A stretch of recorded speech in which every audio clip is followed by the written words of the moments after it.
उत्तराखंड में खेती अब पारंपरिक फसलों तक सीमित नहीं रह गई है। विकास नगर तहसील के रुद्रपुर डोगरी गांव में एक ऐसी नर्सरी किसानों के लिए प्रेरणा का केंद्र बन रही है, जहां देश के अलग अलग राज्यों की फल प्रजातियों को सफलतापूर्वक उगाया जा रहा है। खास बात यह है कि यहाँ सिर्फ पौधे ही नहीं तैयार किए जा रहे, बल्कि कई दुर्लभ और उन्नत किस्मों पर फल भी लग चुके हैं। हमारी यह खास रिपोर्ट देखिए। रुद्रपुर डोगरी गांव में स्थित यह नर्सरी किसी मिनी फ्रूट गार्डन से कम नहीं है। यहाँ आम की करीब 35 किस्में मौजूद हैं, जिनमें कई उन्नत और व्यावसायिक प्रजातियां शामिल हैं। इसके अलावा अमरूद की 7 से अधिक वैरायटी किसानों और बागवानी प्रेमियों को आकर्षित कर रही है। नर्सरी की सबसे खास बात यह है कि यहाँ लीची की 4 से 5 अलग अलग किस्में भी तैयार की जा रही हैं। इतना ही नहीं, कीवी, अंजीर, ड्रैगन फ्रूट और अखरोट जैसे फलदार पौधे भी यहाँ अच्छी तरह विकसित हो रहे हैं। कई पौधों पर इस समय फल भी दिखाई दे रहे हैं, जो यह साबित करते हैं कि उत्तराखंड की जलवायु इन फसलों के लिए भी अनुकूल हो सकती है। आमतौर पर इन फलों की खेती देश के अलग अलग राज्यों में की जाती है, लेकिन विकास नगर क्षेत्र में इनकी सफल उपज किसानों के लिए नई संभावनाओं के द्वार खोल रही है। नर्सरी संचालकों का मानना है कि यदि किसान आधुनिक बागवानी तकनीकों को अपनाएं, तो कम भूमि में भी अच्छी आय अर्जित की जा सकती है।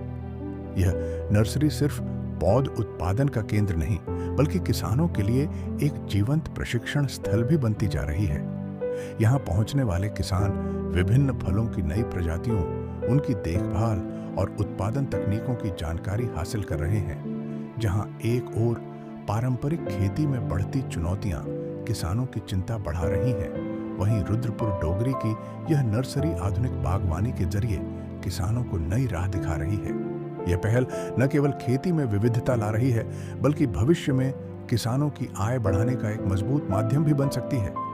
आम, अमरूद, लीची, कीवी, ड्रैगन फ्रूट और अंजीर जैसे फलों की एक ही स्थान पर सफल खेती यह साबित करती है कि यदि इच्छा शक्ति और तकनीक का सही मेल हो, तो खेती में नवाचार की असीम संभावनाएं हैं। आपने ये लगभग 2012-13 में 12-13 में आपने इसकी स्थापना की थी। अभी यहाँ पर कितने किस्म के पेड़ हैं? अगर किस्में देखा जाए पूरी सर्दी और बरसात की जो पौध मिला के, तो कुल मिला के किस्में जो है वो लगभग 150 किस्म के पेड़ होंगे। 150-200 किस्म के पेड़ होंगे और हज़ारों पेड़ हैं। हाँ। अब ये जो आप पौध तैयार कर रहे हैं कि उत्तराखंड के किस किस जिले में आपने अब तक ये पौध? भारत के उत्तराखंड में लगभग सारे जिलों में पौध जाती है जी। हिमाचल जाती है, कश्मीर जाती है जी, और अन्य राज्यों में भारत के अन्य राज्यों में भी जी जाने लग गई जी। और अभी तो तमिलनाडु, ऊटी वगैरह के लिए भी कुछ पौध भेजने का इस बार प्लान है। ये जो पौधा आप लाए हैं, अन्य किस्म के वैरायटी के फल हो गए, अमरूद हो गए, लीची होगी, किस किस आप देश से लाए? क्या आप थोड़ा प्रकाश डालेंगे? जैसे आम है जी, खास तौर पे मियाजाकी, काकापात, रेड आइवरी, बनाना मैंगो, नेम डॉकमोई, चंगमेगांव, ये जापान से है। अच्छा, दूसरा टॉमी एटकिंस सेंसेशन, ये अमेरिकन है जी। अच्छा, चांडलर अखरोट जो है अमेरिकन है जी। ब्लैकबेरी, ब्लूबेरी, जिस कंट्री से भी जो बेस्ट फ्रूट प्लांट था वो यहाँ लाया गया जी। अब इस हमारे पास जो है मालबेरी है और दूसरा जो अलग बेरी, डिफरेंट तरह की जो बेरीज है जी, वो भी अलग अलग कंट्रीज़ की है। अमरूद है जैसे थाईलैंड वाला है जी। ड्रैगन है वो भी थाईलैंड वाला है जी। तो इस तरह से अलग अलग कंट्री से कोई ये फल पौधा आई है। बाकी जो भारत के जो बड़े बड़े संस्थान हैं जी, जैसे YS परमार है जी, और जैसे ये अपना पूसा यूनिवर्सिटी है जी, वहाँ से भी पौध आई है और उन फल पौध को यहाँ लगाया गया, मदर ब्लॉक तैयार किए गए और आगे प्रोपोगेट किया गया है।